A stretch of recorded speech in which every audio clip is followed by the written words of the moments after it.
എല്ലാവർക്കും ജെറിക്സ് മീഡിയയിലേക്ക് സ്വാഗതം.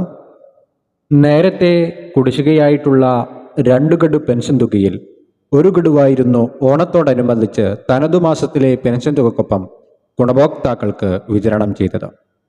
ഇനി ശേഷിക്കുന്ന 1600 രൂപയുടെ വിതരണമാണ് സംസ്ഥാന സർക്കാരിൻ്റെ ഭാഗത്തു നിന്നും ആരംഭിക്കുന്നത്. സെപ്റ്റംബർ ഒക്ടോബർ മാസങ്ങളിൽ വിതരണം ചെയ്യാൻ പോകുന്ന തനതു മാസത്തിലെ പെൻഷൻ തുകക്കൊപ്പം ശേഷിക്കുന്ന 1 ഗഡു കൂടി വിതരണം പൂർത്തിയാക്കുമെന്നുള്ള ഏറ്റവും പുതിയ റിപ്പോർട്ടുകളാണ് ഈ മണിക്കൂറുകളിൽ പുറത്തുവരുന്നത്. ഓഗസ്റ്റ് സെപ്റ്റംബർ മാസങ്ങളിൽ ഓണത്തോടനുബന്ധിച്ച് ഗുണഭോക്താക്കൾക്ക് പെൻഷൻ തുകയും കുടിശ്ശിക തുകയും വിതരണം ചെയ്തപ്പോൾ സർക്കാർ സഹായത്തോടുകൂടി പെൻഷൻ തുക വിതരണം ചെയ്യുന്ന ക്ഷേമനിധി ബോർഡുകൾ വഴി പെൻഷൻ തുക സ്വീകരിക്കുന്ന 7 ലക്ഷത്തോളം വരുന്ന ആളുകൾക്ക് 1600 രൂപ വീതം മാത്രമായിരുന്നു എത്തിച്ചേർന്നത്. ഇത്തരത്തിൽ തുക കുറഞ്ഞിട്ടുള്ള ഗുണഭോക്താക്കൾക്ക് 1600 രൂപ കൂടി നാളെ മുതൽ എത്തിച്ചേരും.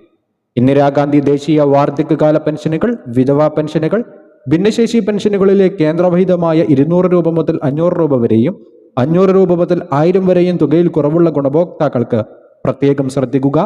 2 മാസത്തിലെ പെൻഷൻ തുക വിതരണം ചെയ്തപ്പോൾ തുകയിൽ കുറവ് വന്നിട്ടുള്ള ഗുണഭോക്താക്കളുടെ ആധാരധിഷ്ഠിത ബാങ്ക് അക്കൗണ്ടിലേക്ക് കേന്ദ്രവിഹിതമായ 200 മുതൽ 1000 രൂപ വരെ ഗുണഭോക്താക്കളുടെ ആധാർ അധിഷ്ഠിത ബാങ്ക് അക്കൗണ്ടിലേക്ക് നാളെ മുതൽ എത്തിച്ചേരും.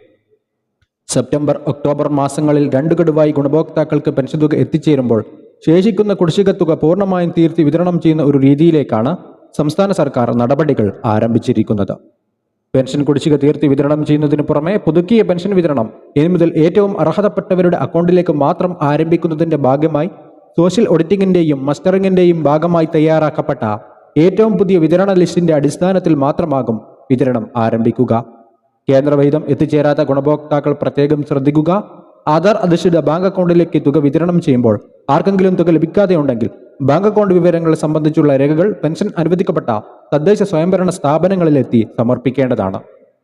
അപ്പോൾ ഈ ഒരു കാര്യം എല്ലാവരും ശ്രദ്ധിക്കുക. മറ്റൊരു പ്രധാന സർക്കാർ അറിയിപ്പ്: സംസ്ഥാന സഹകരണ ജീവനക്കാരുടെ പെൻഷൻ ബോർഡ് മുഖേന പെൻഷൻ വാങ്ങുന്നവർ അക്ഷയ കേന്ദ്രം വഴി ബയോമെട്രിക് രീതിയിൽ 2025 ഒക്ടോബർ 31 മുമ്പായി മസ്റ്ററിംഗ് നടത്തണമെന്ന് സംസ്ഥാന സഹകരണ ജീവനക്കാരുടെ പെൻഷൻ ബോർഡ് അഡീഷണൽ രജിസ്ട്രാർ അഥവാ സെക്രട്ടറി അറിയിച്ചിട്ടുണ്ട്. മസ്റ്ററിംഗ് പൂർത്തിയായവർക്ക് പെൻഷൻ തുക ലഭിക്കുന്നതായിരിക്കും. പൂർത്തിയാക്കാത്തവർക്ക് പെൻഷൻ തുക മുടങ്ങുന്നതുമായിരിക്കും. വരും ദിവസങ്ങളിലെ പെൻഷൻ അറിയിപ്പുകൾക്കായി ചാനൽ ഇപ്പോൾ തന്നെ സബ്സ്ക്രൈബ് ചെയ്തു വെക്കുക.